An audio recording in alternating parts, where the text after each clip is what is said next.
Now, what I'm going to talk about today for the most part are your rights, especially when it comes to things like public service and servant encounters involving traffic stops, sidewalk stops, public building stops, so on and so forth. It would surprise you to a great degree just how much the American people are no longer in touch with what their basic, common, unalienable rights actually are. We've been indoctrinated into surrendering them to the state and to those that we judge to be an authority over us for far too long. It's probably one of the biggest reasons for government-controlled schools is simply because this indoctrination process has to be done slowly, because what they're telling us about what we have as far as rights are concerned and how they actually treat us in regard to those rights are very much in contrast and in contradiction to each other. But by doing it slowly over time the way they're doing it, most people have gotten to the point where they don't even notice any longer that they have been deprived of those rights until it's far too late. This is the transportation script that I wrote and am currently recommending for use whenever you're engaged in any type of public interaction, most appropriately a transportation stop, but it can be used in any situation where you're having to deal with any type of public servant who is attempting to exert some sort of authority over you or your property or something of that nature. So that being said, there's a couple of general rules when it comes to dealing with public officials. One of the things I've got here on the transportation script is it's best for you to memorize as much of the actual questions portion as possible. The instruction portion, don't have to worry about memorizing, you just need to know the basic premise of why the instructions are what they are, so that you can apply them properly to the questions and the context in which you're having to use them. That being said, one of the major rules I stress vehemently to the people in my class is you're no longer in the world of rights and safety. You're in a world of government intolerance of the very people that empower and create it. The government wants you to be its subject, not the other way around. So, never leave home ever again without some form of recording device with you. Doesn't matter if it's your cell phone, doesn't matter if it's a voice recorder, doesn't matter if it's multiple of either. Don't leave home without something that records. Anytime you find yourself in a situation where you are about to have to deal with a public servant, I don't care if it's someone you've known for years, but you are going to see them in their official capacity as whatever they are, a court clerk, court of record clerk, the county clerk, whatever, you record that encounter. You never know what your public servants are going to attempt to do at any given time anymore. Police officers are being trained to treat us as the enemy. They are first and foremost the ones you have to watch out for. Never talk with a peace officer, police officer, or any other type of officer if you're not recording the encounter. All right, now in the transportation script, you'll notice the yellow highlighted area at the top, the do's and don'ts. These are very important things you need to know. You don't have to memorize these, you just have to know why they exist and what they are for. The first one is, do remember that an officer is required to read you your rights before questioning or searching you if they have placed you in a custodial arrest. Now, one of the things that most people in Texas do not know is that every time you are stopped for an alleged transportation stop, you are already in a custodial arrest.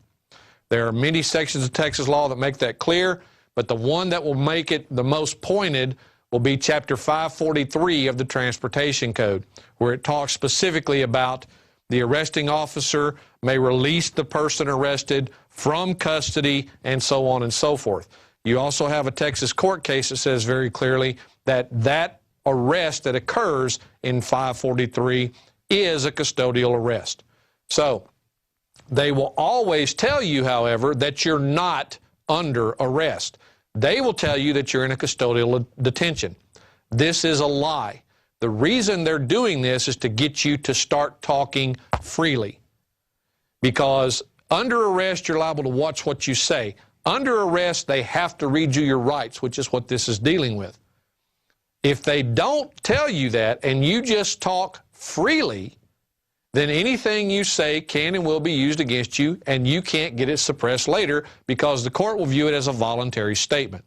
So you need to know immediately that the moment the lights come on in Texas relating to any form of traffic stop, you are already in a custodial arrest, and you need to act accordingly.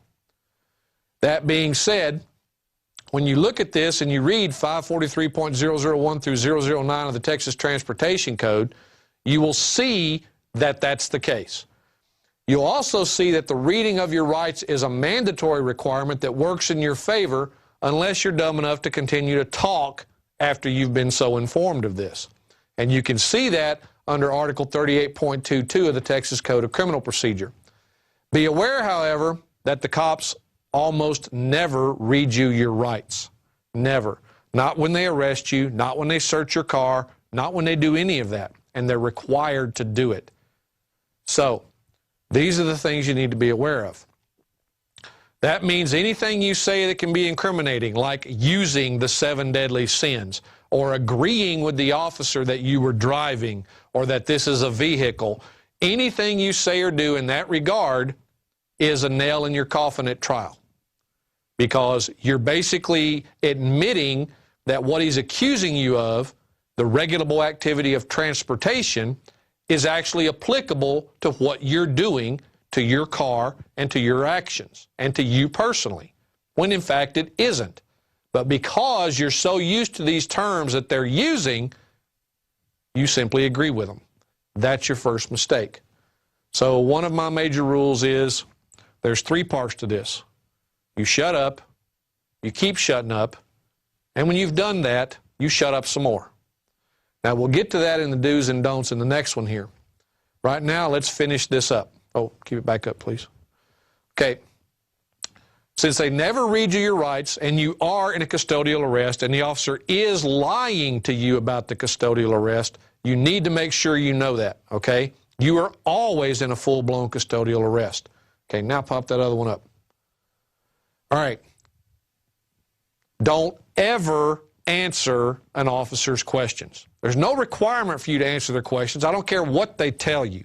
There's no requirement for you to give them anything that they want. Yes, Texas law says you have to give them a license, you have to give them registration, you have to give them proof of insurance.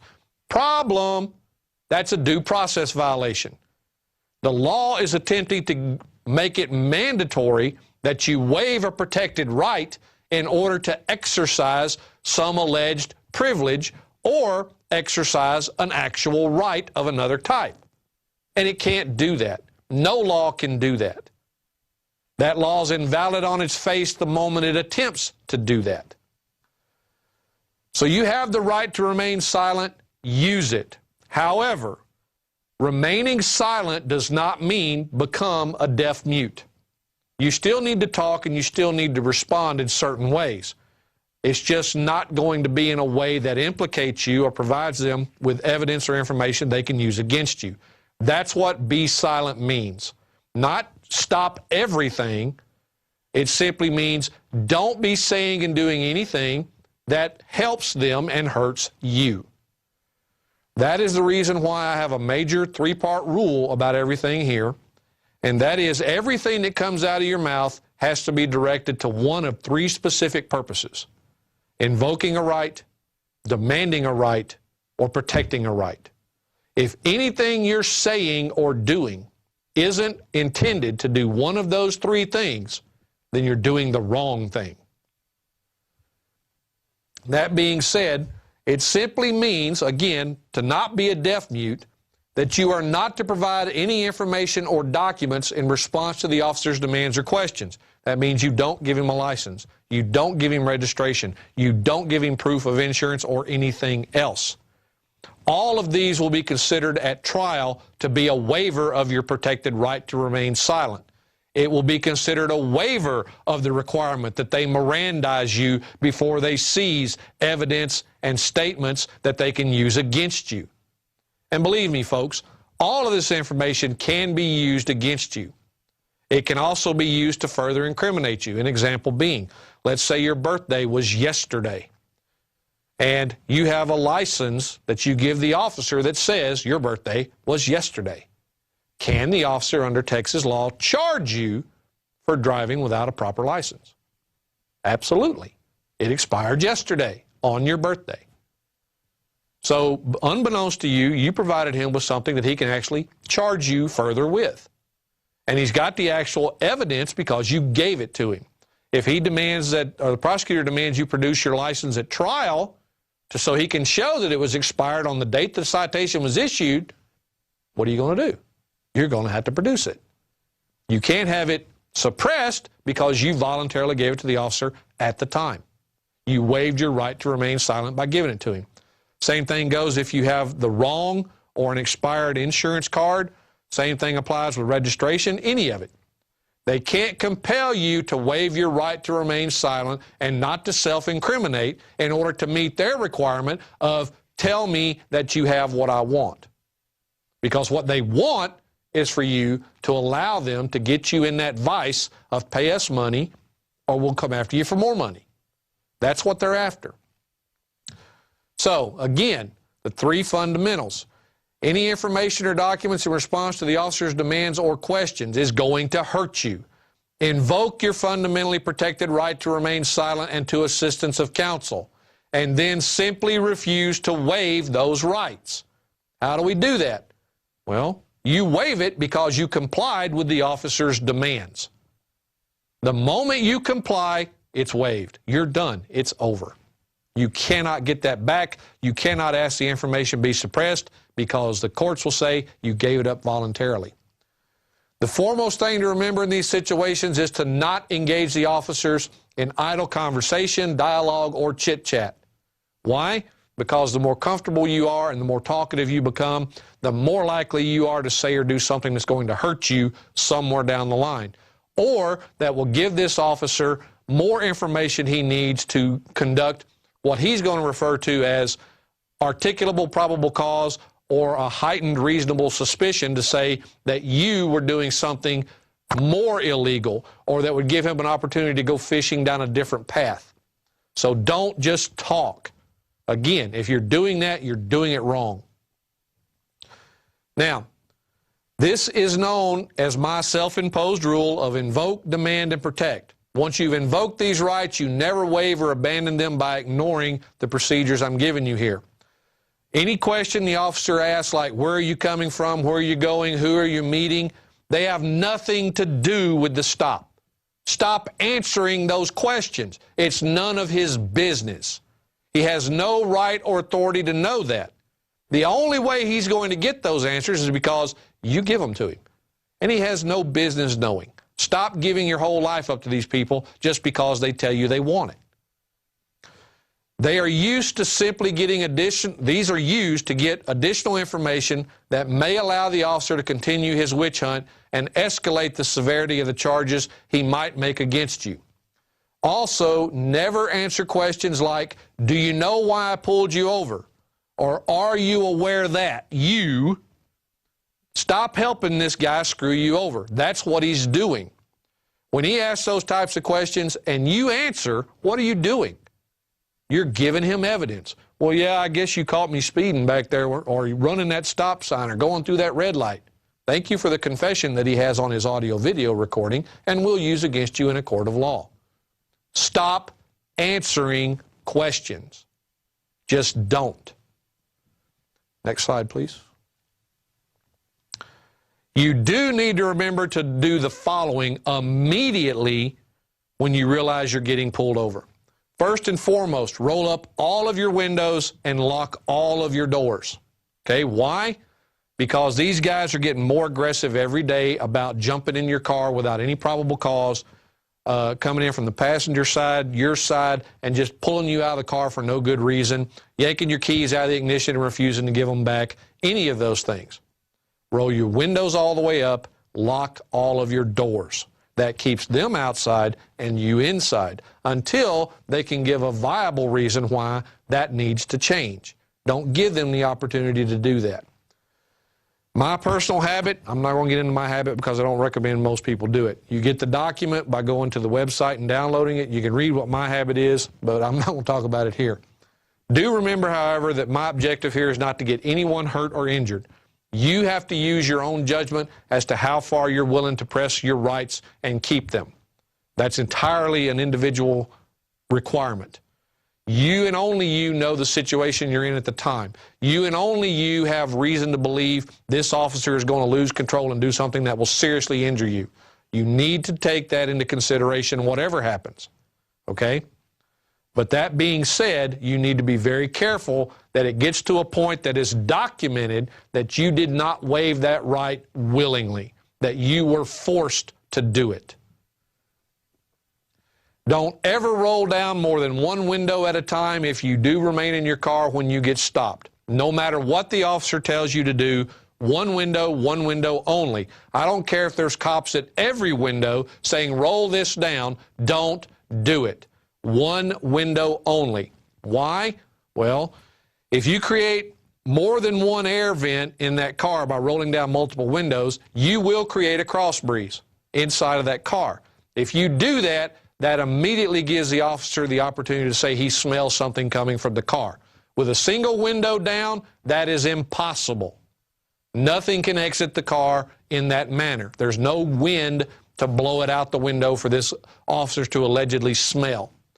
So don't ever do that, because the first thing he's going to do when he can't get what he wants one way is he's going to attempt to escalate the stop and get it another.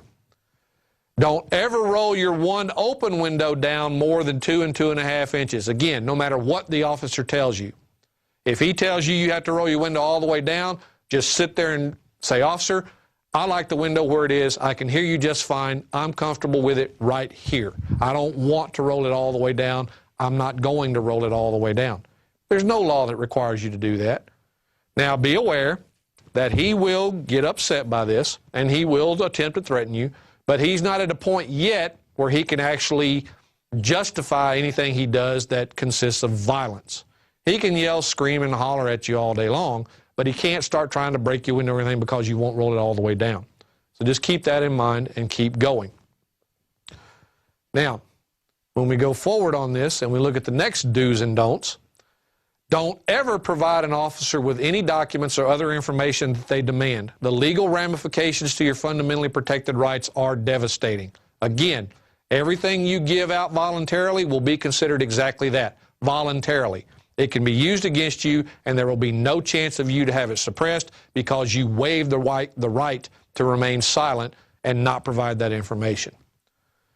Don't ever give your consent to an officer to search your car for any reason. That's just dumb. Don't do it. Without a warrant, they don't have a reason to search your car unless they actually put you in the back of theirs with the intent of taking you to a magistrate, which is where they're supposed to take you, even though they take you directly to jail.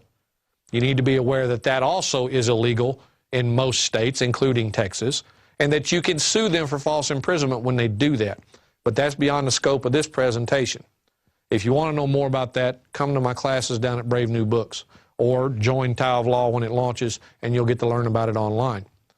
Now, if you give them consent, here's the potential downside. You are asking for the incriminating evidence to get planted in your car, or evidence that you may not have even known was in your car to be discovered. You could have had a friend in there that got nervous and had a joint in his backpack or his pocket or whatever, and immediately threw it under the front seat when the cop pulled you over. You could have got stopped yesterday by another cop, and you had someone with you that did something similar. And now today you get stopped again and thinking, well, I'm alone, there's nothing in the car, I don't have anything, so yeah, go ahead and search. And you got a joint laying on your front seat that your friend threw there and you knew nothing about. Don't consent to a search that doesn't have a warrant attached to it. Just don't. This is the key reason you don't get out of your car, because they have to have a really good reason, such as actually saying, we're taking you with us, in order to get into that car to perform a search without that warrant. The search incident to arrest requirement that allows them to do it without a warrant, even though you're in a custodial arrest, they're lying to you about that and haven't informed you of that. So if they attempt to search the car at this point, the search can get thrown out and suppressed as being illegal, and they know it. So don't ever give consent to search. Okay, next one. All right, the officer is going to almost always insist you are not under custodial arrest, but rather are simply being detained or are part of an investigative detention. Again, that's a lie. No officer has the authority to simply walk up and demand that you answer questions, produce ID, or provide them with your private information. But they're going to try to do that, okay? So it doesn't matter whether they're doing it verbally, it doesn't matter whether they're demanding you give it to them in the physical form on an ID. They can't just walk up and demand it, and you're not required to give it to them. Be aware that when you won't submit and give them your information, though, their favorite tactic is to start threatening you, and they're going to start trying to say they're going to charge you with failure to identify, which here in Texas is one of their favorites. But the problem is, when you read the failure to identify statute, there's only specific ways to commit that offense.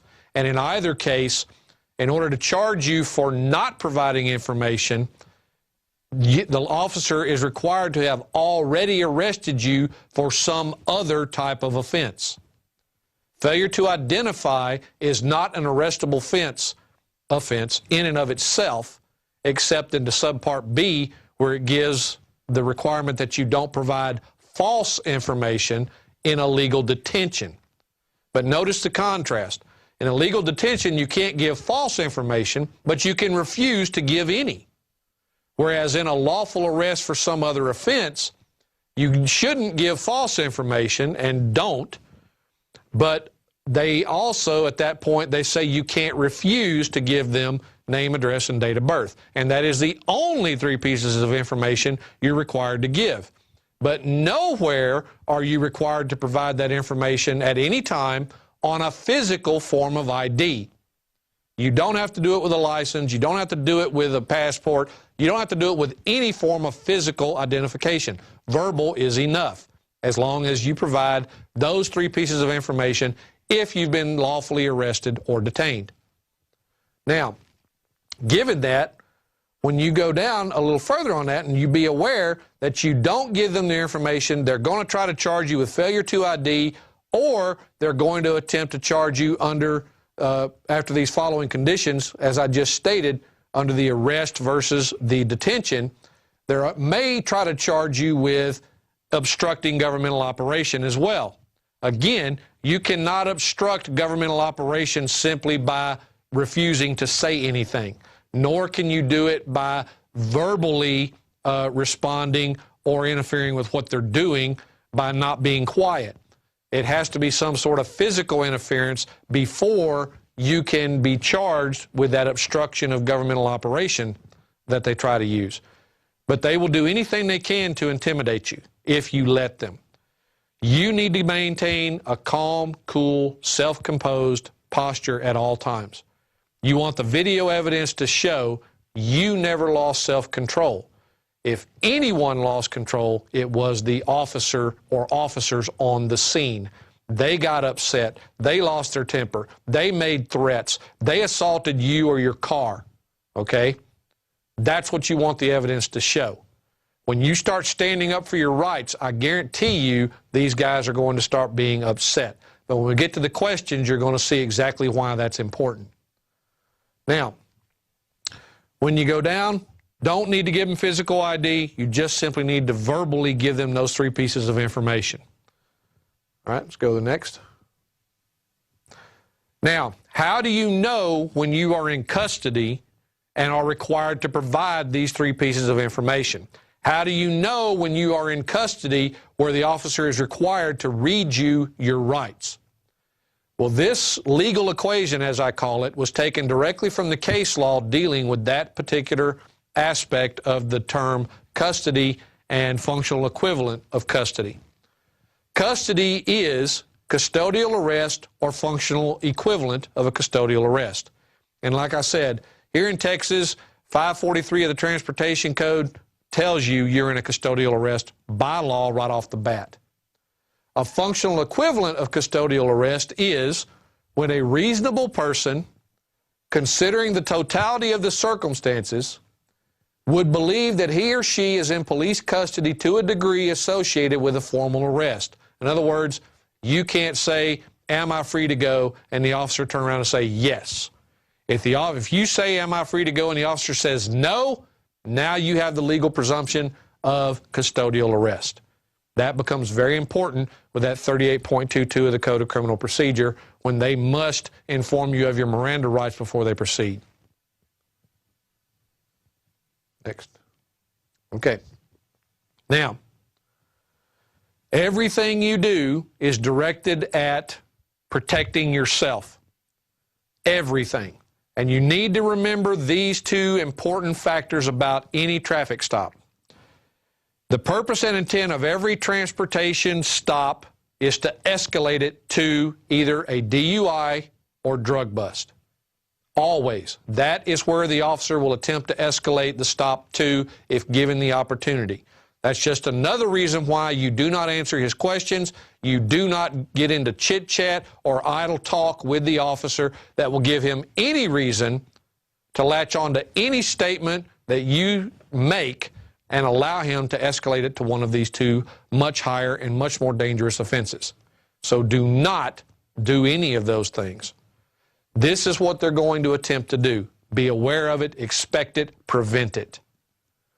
Do not attempt to educate the officer. Don't tell him what his job is. Don't tell him who you are. Don't tell him, you know, this is what the law says you have to do. I know my rights and blah, blah, blah. You're attempting to educate an officer on the side of the road. Unfortunately, most of these guys, besides not caring, don't have the IQ for it. Now, that's not to say there's not good officers. There are. I fully agree that there are. But the good ones are too few and far between to stand up by themselves to resist the bad ones. They need our help. Once they see they're not outnumbered, maybe they'll get a voice. Maybe they'll get in a group and make a voice. I don't know. But the only way to do it is to know this for yourself at the moment, so let's get with it. Once you know the officer's name and his badge number, you're going to use that as often as possible while you're going down the things in this script. Why? Because you want that officer associated with every illegal activity you can get him into while he's got you. So you want to directly relate him and what he's doing to some violation of your rights at every single opportunity. That also makes any video record self-authenticating. When everyone that's in the recording is known, no one has to testify as to, well, this is that person, this is that person, this was made here, this was made there. It becomes self-documenting and self-authenticating when everybody's name is stated for the record, when everything in it is agreed that, yeah, that's what was said, that's who it was, and that's when it was done. By doing these things and getting his name and everything introduced and making him answer you like he wants you to answer him, you make that recording self-authenticating, including the one you're making, not just the one he's making. Remember, you don't leave home without a recording device. This includes in your car. I've got multiple ones in mind. Good luck on finding all of them to prevent me from having the record I need.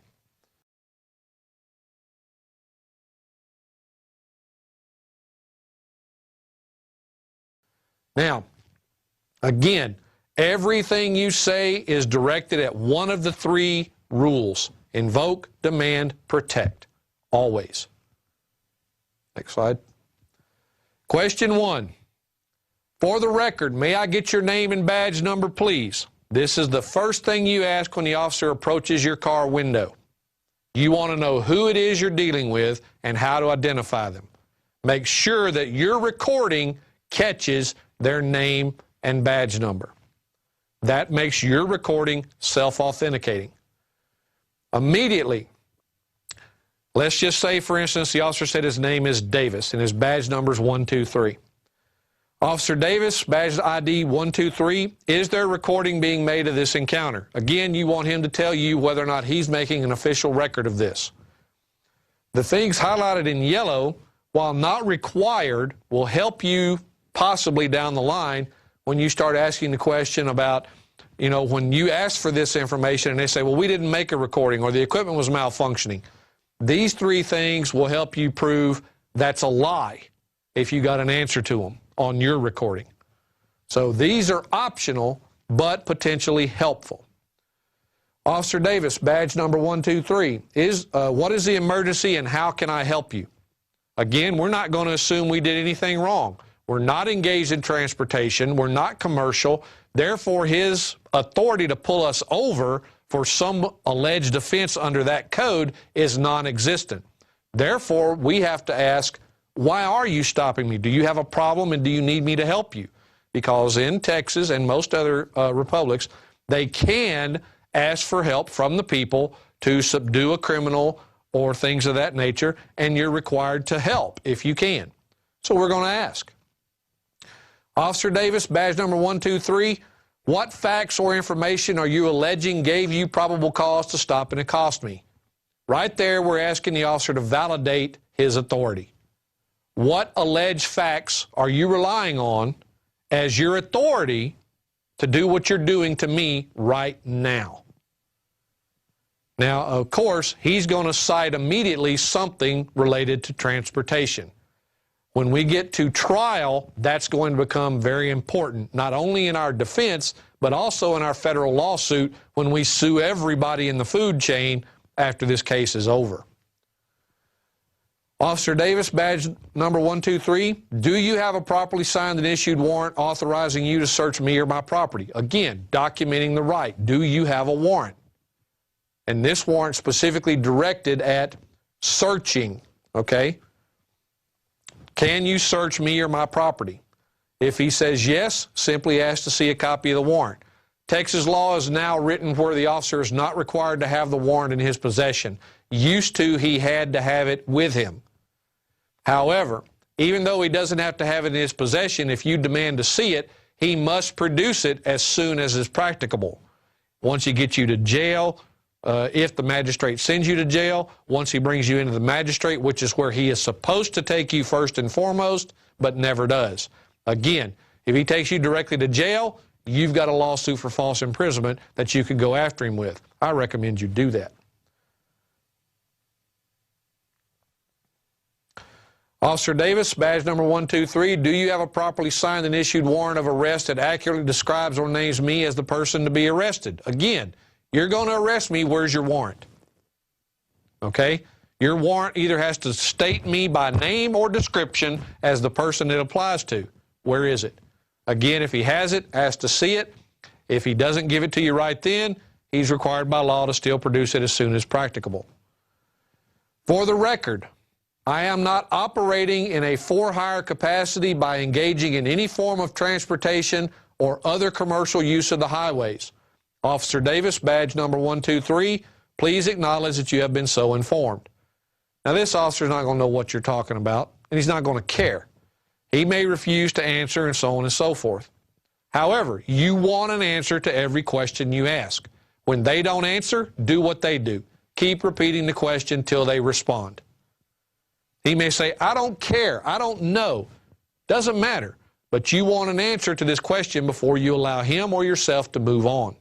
Very important that you get this, because once he admits that you told him you were not operating in transportation, and he continues to do something to you using that as his authority, he has admitted his authority was gone, and he held you anyway.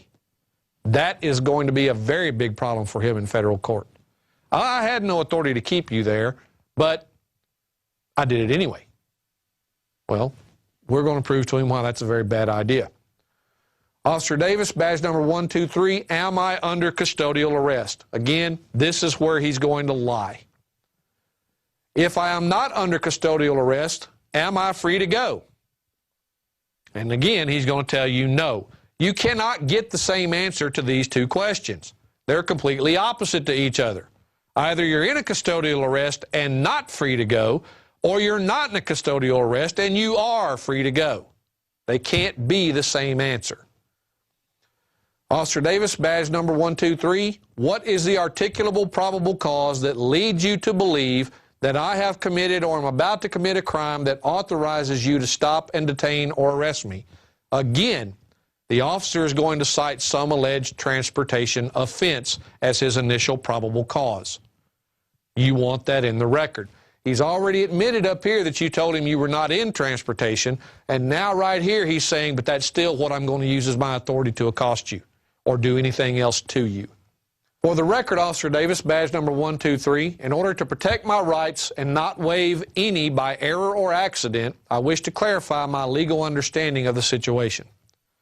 You said that I am not free to go. so I must conclude that I am in a custodial arrest and not simply an investigative detention. Therefore, I am invoking all of my fundamentally protected rights, including my right to remain silent and my right to assistance of counsel. From this point forward, I do not consent to providing you with any information or documents that could or will be used against me in a court of law or to possibly incriminate me. So please do not ask me to produce anything and give it to you. From this point forward, please do not ask me to answer any questions or to perform any tests relating to any matter whatsoever without my attorney present. All right, now the clincher to that setup is going to be this. Officer Davis, badge number 123, do you intend to harm, injure, or punish me by any method of assault, arrest, and or incarceration because I have invoked these fundamentally protected rights? Now that's going to create an immediate problem for the officer. Understand this, when you refuse to produce the demanded documents or to answer any questions, the officer is going to begin to get upset and continuously state the following. The law requires that you produce a driver's license and other information on demand of a law enforcement officer.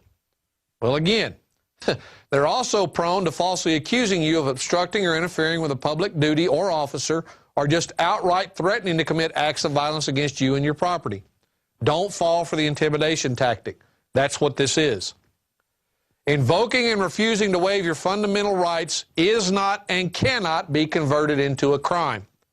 And if they do arrest and charge you falsely for interfering or obstructing, then you get to sue everybody. Why? Because they just punished you for invoking those protected rights.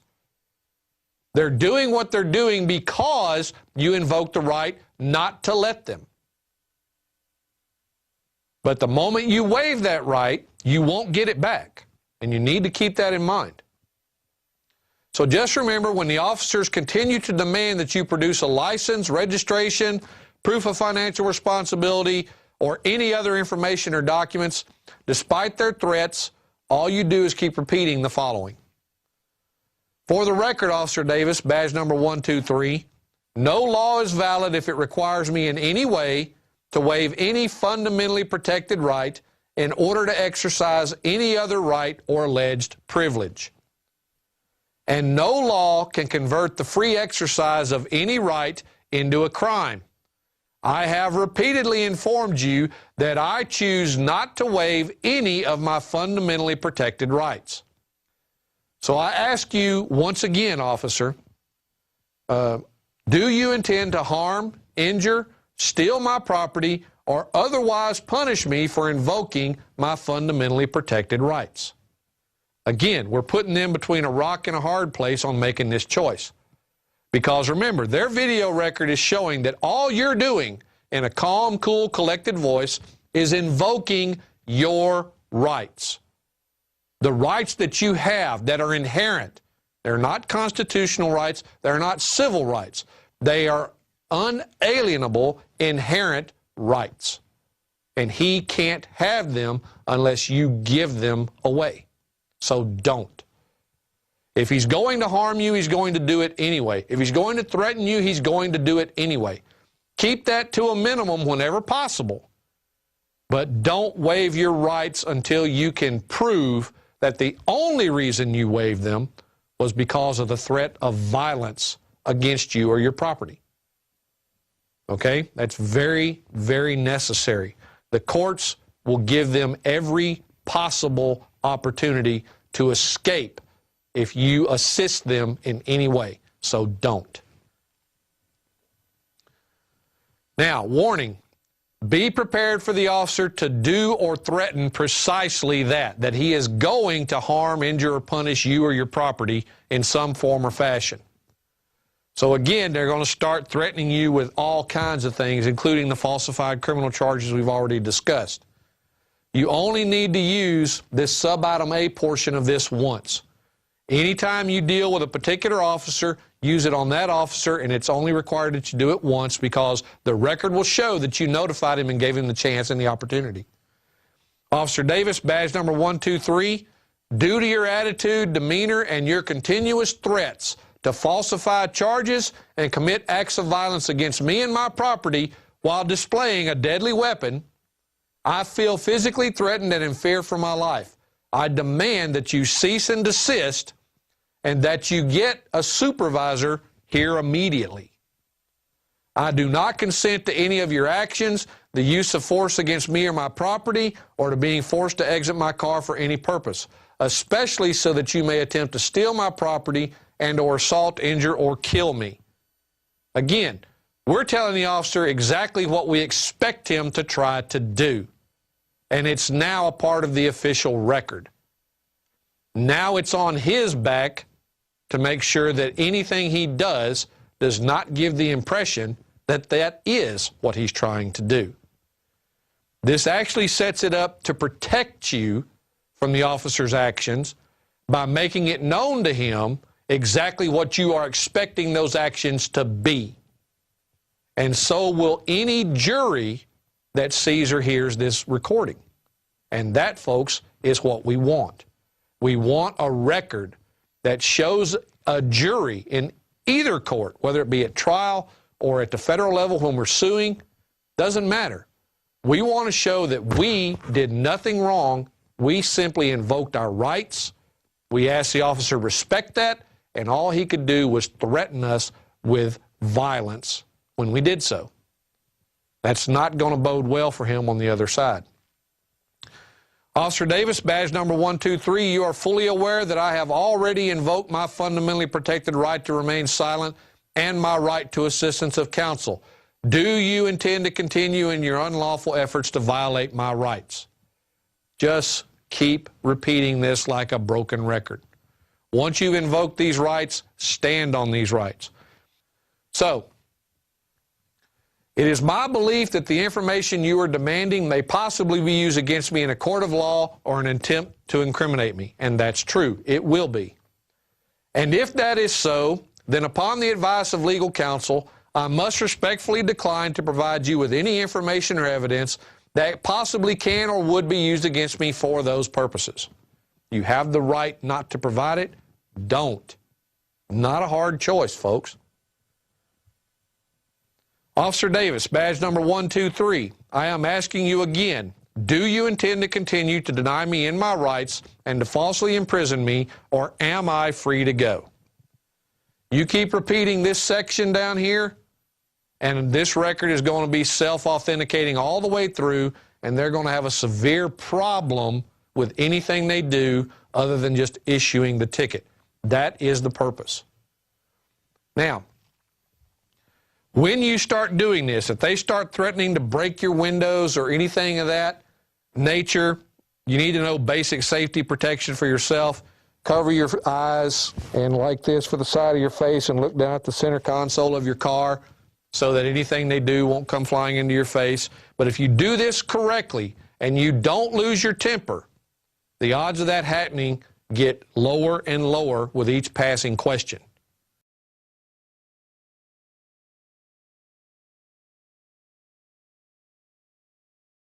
When you are in that car, it is very important that you do not put your face against that 2 to 2.5 inch crack you have on the window. Don't turn and speak directly through it. Don't speak directly into the officer's face. Don't roll your window down any further than the 2 to 2.5 inches. When you talk, you can do it in this manner. Whatever you got to do, tilt your head up, but don't speak directly into the crack or anything else.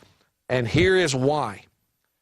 The officer is then going to attempt to escalate this by making false allegations. He's going to say he smelled drugs, he smelled alcohol, anything and everything to give him the grounds to come after you, since he can't do anything more with the transportation stop. You've blocked him at every turn.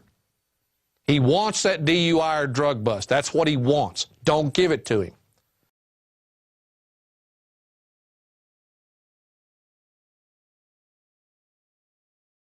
Now, what he did was, after they had already written the ticket, they refused to give her back her identification, which was a passport and a student ID. That's what she used for identification. They wouldn't give her her identification back, nor would they give her a copy of the citation, even though she had already signed it. They held her there for another 48 minutes trying to get her to get out of the car by doing the following. What they did was illegal. But if you don't know how to respond immediately to what they do right here, this video is no longer going to be helpful to you in a court of law. It's going to be hurtful. Why? Because the officer has made an allegation regarding a potential offense that you have failed to rebut the moment it was made.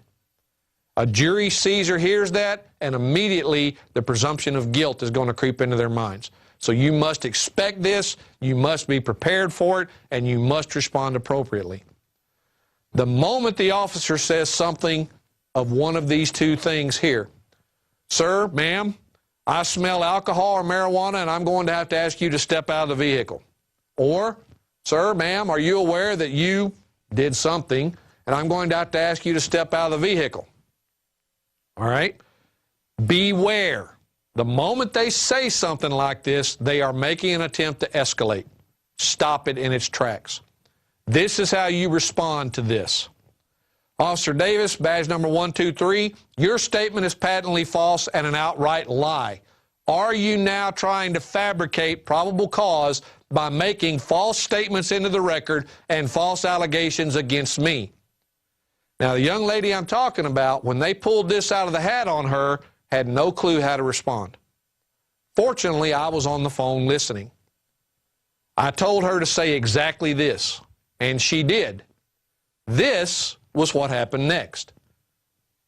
Ma'am, hold on, please. I'll be right back. And the officer turns and walks away to go get advice on what do I do now. She caught me red-handed, flat-footed, making a false accusation, and the recording shows that she expected it. Her response was too quick not to expect it. But I'm practiced at this. I know how this works. So having me on the phone with her prevented what would have otherwise been a possible bad outcome for her. Now, this officer walks away for several minutes. He comes back to the window with his supervisor, and they start arguing with her about the alcohol and everything else.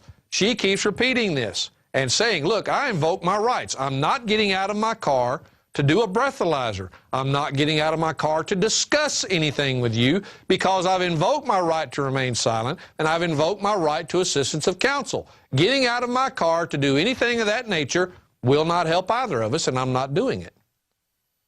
Ma'am, we'll be right back with you. And they turn around and walk away from the window again. She's not waiving her rights, folks. No matter what they tell her or what they threaten her with, she's not waiving her rights. When this was all said and done, all they did was finally give her back her ID and a copy of the citation, and she went home. Yes, they held her up for a couple of hours, okay? And they wrote her tickets for things that she could have easily done if she was willing to waive her right to remain silent and everything else by producing the documents they wanted. But believe me, when you get to trial and you start arguing not engaged in transportation, the last thing in the world you want is the state prosecutor to stand up there and say, well, they produced a license, which is associated with transportation. They produced the registration, which is associated with transportation. They said they were driving a vehicle, which is associated with transportation. And they gave them proof of financial responsibility, which is also associated with transportation. The record now shows clearly that you confessed that transportation is absolutely relevant to what you were doing, and the officer was fully justified in pulling you over to issue that citation. That, folks, is what waiving your rights has accomplished by producing the information they are demanding. Like it or not, they expect you to waive your right of due process, your right to self-incrimination, and everything else to accommodate their desire to generate revenue off the backs of you and I.